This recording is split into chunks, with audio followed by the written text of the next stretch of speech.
vamos a comenzar con el estudio de los elementos del bloque P. Vamos a hablar de los elementos del grupo 13.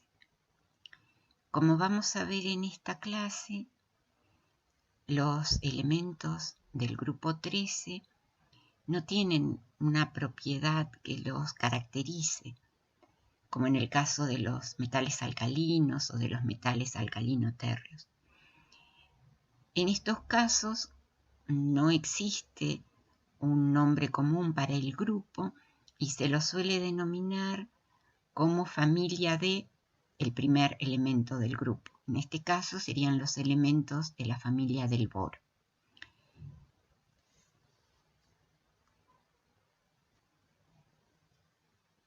Esa variación en las propiedades de los elementos tiene que ver con su ubicación en la tabla periódica. Los elementos están en el bloque P. Los dos primeros elementos están después de los elementos del bloque S que estudiamos las clases pasadas.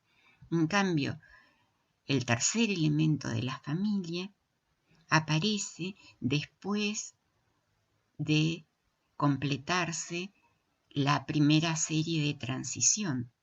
Y en el caso de los últimos elementos aparecen después de completarse también los orbitales F. Si miramos esta foto, vemos que los últimos elementos son metálicos. La configuración electrónica de estos elementos, que forman parte del bloque P, tienen que pensar ustedes que ahora tienen que incorporar orbitales P en la configuración. Por lo tanto, la configuración electrónica es NS2NP1. El primer elemento es el boro, que tiene una configuración electrónica, capa de valencia 2S2, 2P1. El próximo elemento, este es conocido, todos tienen en la casa, seguro que tienen algo de este elemento, que es el aluminio. Y el aluminio tiene una configuración en la capa de valencia de 3S2, 3P1. El próximo elemento, que es este, fíjense, es un poco extraña esta foto porque hay una parte que está sólida y otra parte parece que está líquida. Después vamos a ver que tiene que ver con las propiedades físicas del elemento y este elemento es el galio. Para el galio, la configuración de la capa de valencia es 4S2, 4P1. El próximo elemento es el indio. La configuración de la capa de valencia 5S2, 5P1. Y el último elemento que tiene al menos un isótopo estable es el talio. Y en el caso del talio ahora la configuración electrónica es 6S2, 6P1. Y en el grupo hay un elemento más que ha sido reconocido por IUPAC recientemente, que es el ñoño. El ñoño se llama así porque fue descubierto en Japón, pero del ñoño nosotros no vamos a hablar porque el isótopo más estable tiene un tiempo de vida medio de 20 segundos y solamente se han logrado sintetizar unos pocos átomos. Así que no se sabe nada de las propiedades químicas del elemento. En esta figura vemos los elementos más abundantes de la corteza terrestre y vemos que el tercer elemento en abundancia en la corteza terrestre es el aluminio. En la corteza terrestre hay aproximadamente un 8% de aluminio. Es el metal más abundante. Acá vemos la abundancia de los elementos en partes por billón en la corteza terrestre. Ninguno de estos elementos existe libre en la naturaleza.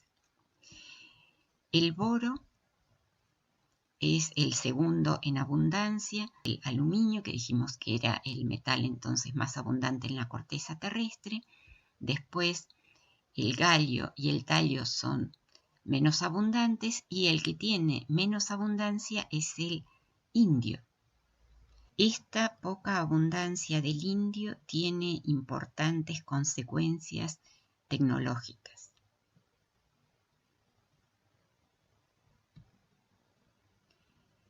En esta tabla volvemos a ver la forma en la que existen los metales en la naturaleza.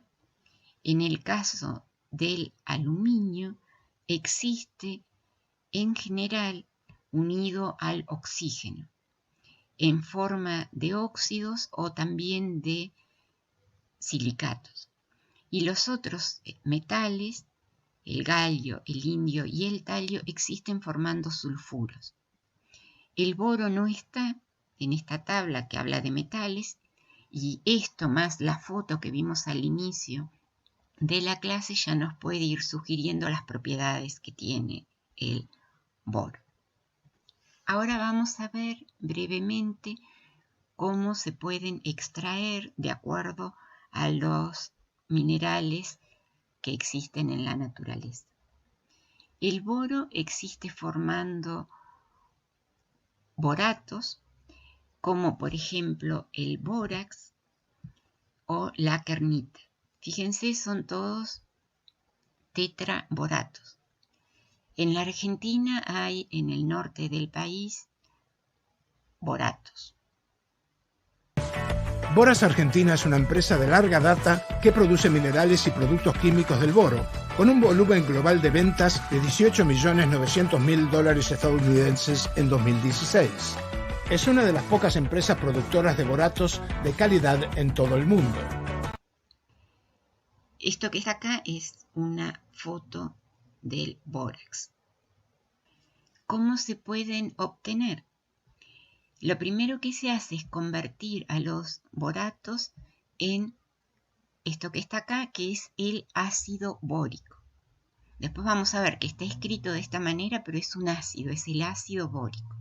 Este ácido bórico se lo convierte en óxido y después el óxido es reducido con magnesio. El aluminio se obtiene principalmente de un óxido hidratado que se llama bauxita.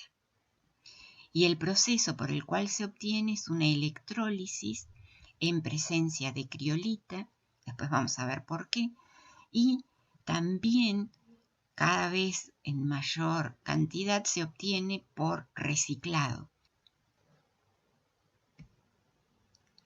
Ahora vamos a ver brevemente cómo es el proceso de obtención de aluminio. Esto que está acá es una foto de el óxido de aluminio. El óxido de aluminio es lo que se necesita para hacer una electrólisis y obtener aluminio. El problema es que en la naturaleza lo que existe es la bauxita. Y la bauxita es un mineral, fíjense ustedes la diferencia, que es de color rojizo y tiene menos de la mitad de aluminio, o sea, aproximadamente un 45% de la bauxita es aluminio.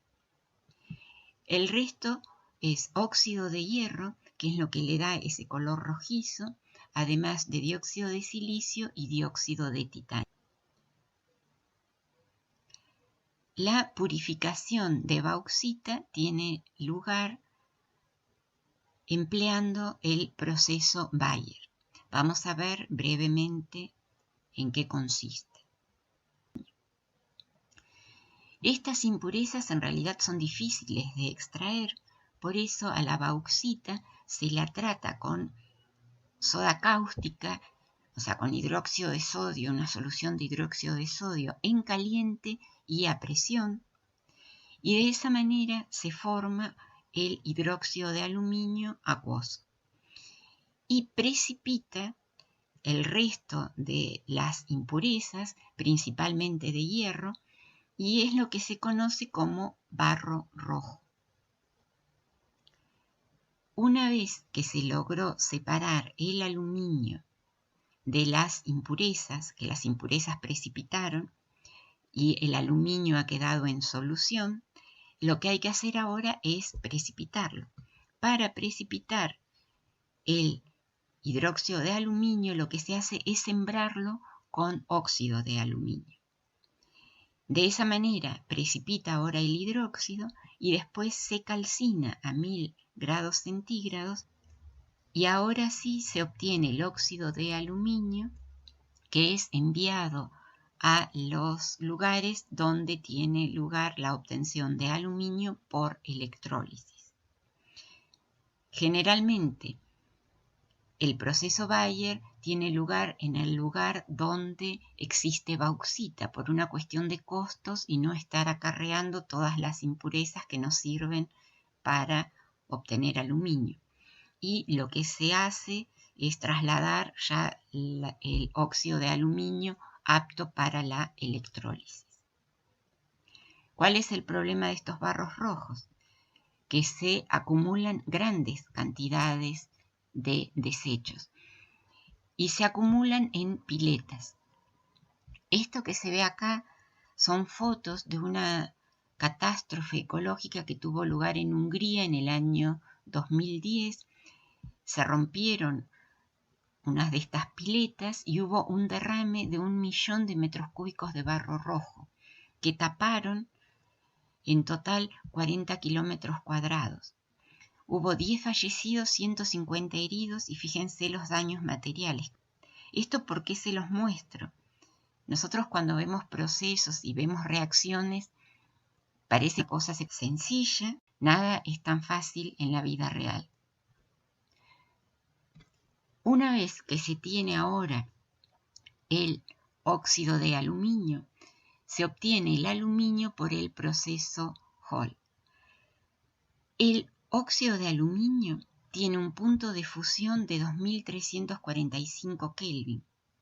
Es un punto de fusión muy elevado. Para fundirlo se requiere una gran cantidad de energía.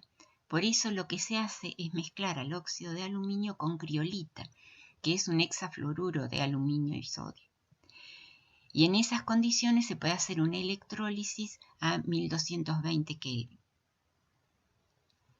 La reacción es sencilla. En el ánodo el oxígeno se oxida y se forma oxígeno gaseoso y el catión aluminio se reduce y se obtiene aluminio. Por la temperatura de operación, este aluminio está líquido. O sea que la reacción total es el óxido de aluminio que forma aluminio líquido más oxígeno. Este oxígeno se lo hace reaccionar con los ánodos que son de carbono y se forma monóxido de carbono y después finalmente dióxido de carbono. En los libros lo que se ve es un esquema de la celda, o sea, los electrodos de grafito, el aluminio fundido que se separa y el aluminio, el óxido de aluminio disuelto en criolita. Esto es lo que se observa en los libros.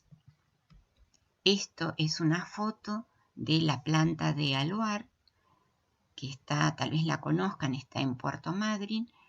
En este momento estamos en una de las naves de electrólisis que tiene Aluar en la ciudad de Puerto Madryn, el lugar donde se produce el aluminio a partir del fenómeno de la electrólisis. La electrólisis es un fenómeno por el cual, utilizando el paso de una corriente continua, producimos el aluminio.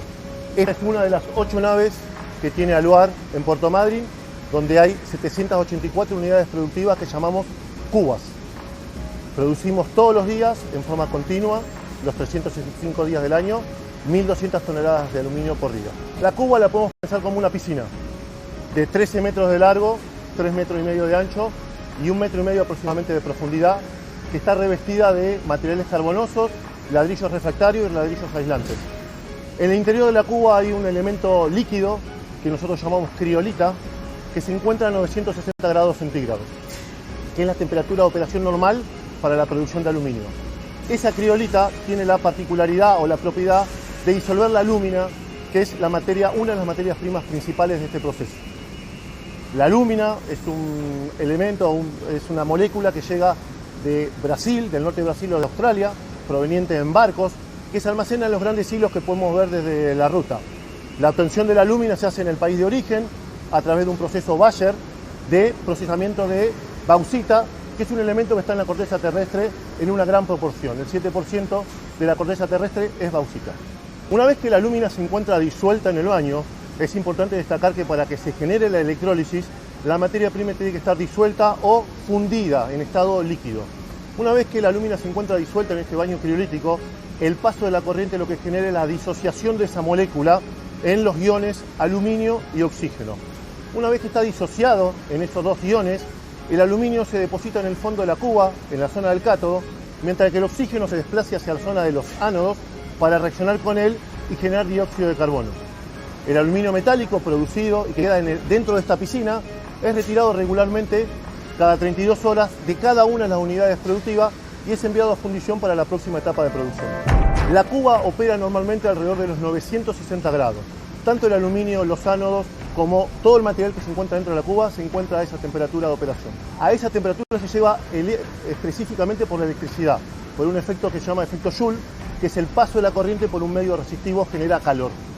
Los ánodos es parte estructural de la cuba, es un material carbonoso que se fabrica dentro de la planta y que de alguna forma es estrictamente necesario para generar la electrólisis. Es el polo positivo de esta gran pila que es una cuba de electrólisis. Todos los días en la sala de electrólisis hacemos 600 cambios de ánodos por día y extraemos 1.200 toneladas de metal. Todo eso lo hacemos mediante tecnología de última generación, como lo fue en los puentes grúas que vimos. Permanentemente todos los días cambiamos 600 ánodos en todas las cubas que tenemos en operación, que son 784 cubas. La temperatura de operación de la cuba dijimos que era 960 grados y el aluminio sale líquido, es sacado de la cuba mediante un proceso de vacío en una cuchara o en un recipiente de gran tamaño, aproximadamente 6 toneladas, de alguna forma extrusionado ese aluminio desde el fondo de la pileta y es enviado a través de un tractor que tira de dos de estas cucharas grandes hacia los distintos clientes, tanto internos como externos. Eso parece lava de volcanes, lo más cercano posiblemente que estemos a una situación similar con un mínimo riesgo. Eso es precisamente la criolita, es la criolita que está a 960 grados. Ese borboteo que vemos permanentemente en ese líquido es el dióxido de carbono que se genera sobre la superficie de los ánodos que han quedado. Debajo de ese baño criolítico está el aluminio, obviamente no lo vemos, el aluminio que se va produciendo permanentemente y que es retirado cada 32 horas de esa cuba. Es muy importante que toda la zona del interior de la cuba esté en las mejores condiciones sin ningún obstáculo para la circulación de corriente. Cuando uno genera y hace el cambio de ánodo, parte del material que cubre el cambio de ánodo cae esa zona del baño criolítico y del aluminio y es necesario retirarlo para de alguna forma dejar limpio la zona de producción de aluminio para optimizar la eficiencia de la cuba. Si la cuba quedaría sucia con todos esos cajotes, la producción sería menor y la eficiencia sería baja. Las cubas conectadas en serie, quizás es complicado el término, pero imaginemos una de las luces de un pinito de Navidad. Por todas las luces circula exactamente la misma corriente. La corriente que nos entrega el tratamiento de conversión circula a través de cada una de las cubas. Por eso por todas las cubas circula la misma corriente y es la máxima posible. La producción de aluminio genera gases fluorados que son permanentemente aspirados y enviados a las plantas de tratamiento de humos que tiene Aluar. Aluar tiene 8 plantas de tratamiento de humo en las zonas de electrólisis. En esas zonas hay reactores donde todos esos humos son de alguna forma reciclados y reenviados nuevamente a las cubas para de alguna forma minimizar casi al máximo las emisiones al medio ambiente y optimizar la producción de aluminio. Las mediciones de emisiones se hacen permanentemente en forma continua en las PTHs y por los techos de las salas también se mide en forma mensual y se informan a la gobernación y a la municipalidad los resultados obtenidos. El galio, el indio y el talio se obtienen a partir de distintas menas. Por ejemplo, el galio existe en la bauxita y se pueden obtener como subproducto de la obtención de otros metales. El indio, que es tan poco abundante, se recicla. En países donde se producen principalmente los compuestos, después vamos a ver cuál es, como Japón, China y Corea, son los principales países que reciclan indio. Vamos a ver algunos de los principales usos de los elementos. El mayor uso del boro es en la industria del vidrio. Para eso lo que se usa es el óxido de boro. Tal vez tengan en la casa algún recipiente de vidrio borosilicatado. Son los vidrios Pyrex que son aptos para colocar en el horno.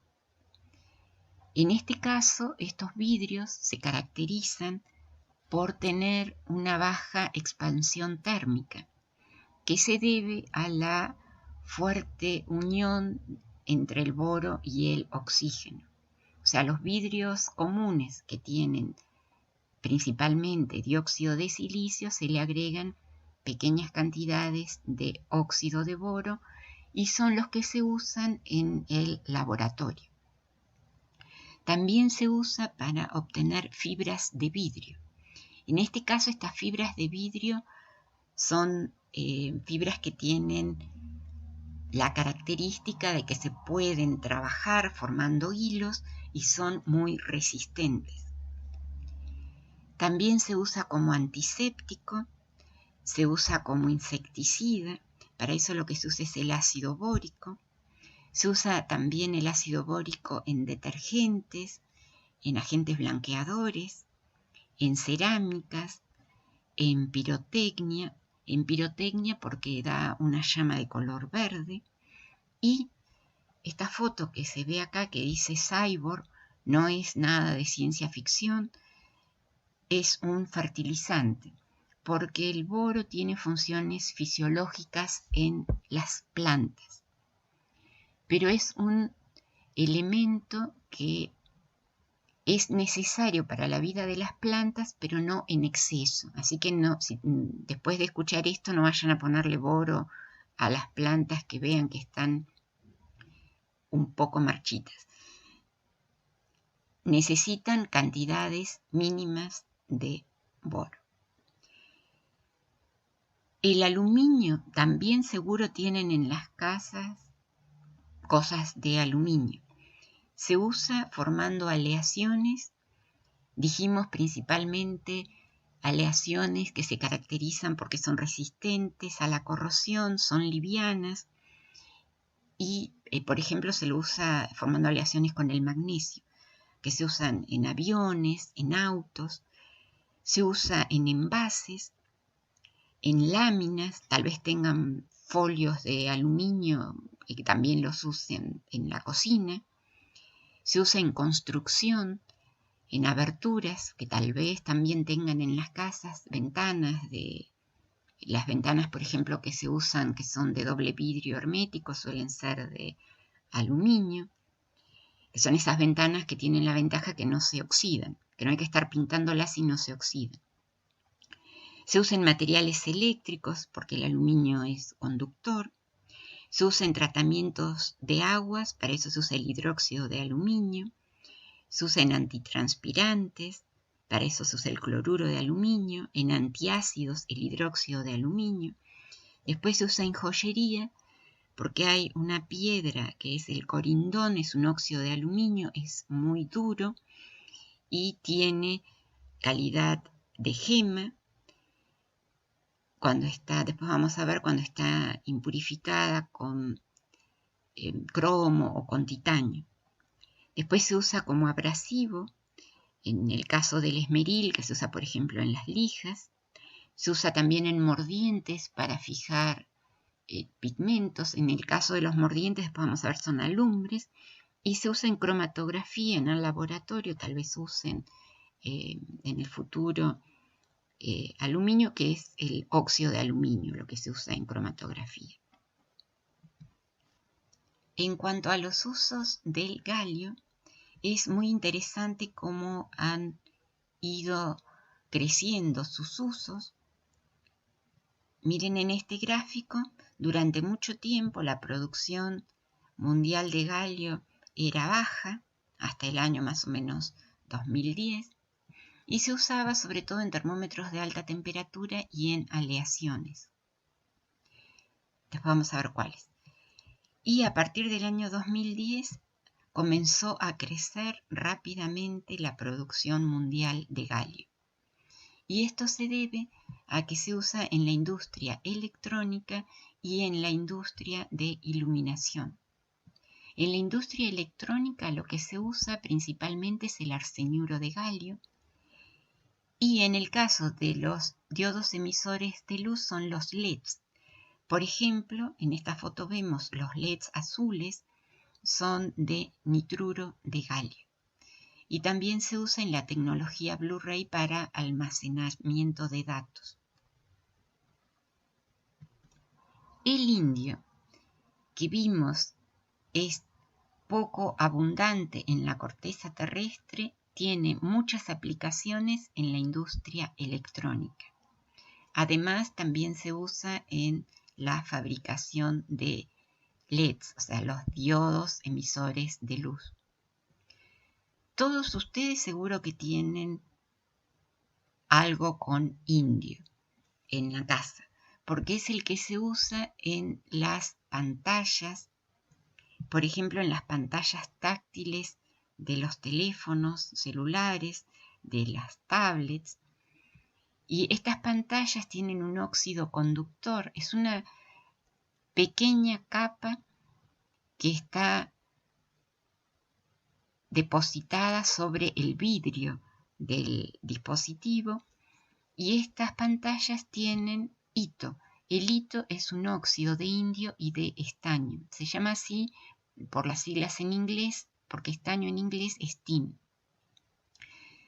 También se usa, además de en las pantallas, por ejemplo, en el recubrimiento de satélites. Es que se ve acá que parece, no sé, como un folio dorado, eso es todo hito. Además se usa en espejos combinados con galio y en los dispositivos de seguridad de rociadores, que son para evitar incendios. Son esos rociadores que tendría que haber en todos los edificios públicos donde hay mucha gente y que tienen la característica de que cuando aumenta la temperatura, como tienen un bajo punto de fusión, se funden y se libera agua en el lugar donde hay fuego. El talio es tóxico. Por esa razón anteriormente se usó como raticida y actualmente se ha dejado de usar por su toxicidad. Pero es un veneno que tal vez ustedes hayan leído sobre él en alguna novela, sobre todo en alguna novela policial. Se usa en semiconductores y en medicina nuclear se usa un isótopo de talio que tiene un tiempo de vida medio de 12 días. ¿Por qué se puede usar? Por un lado, porque es para el tratamiento de cáncer, y por otro lado, porque se usan pequeñas cantidades.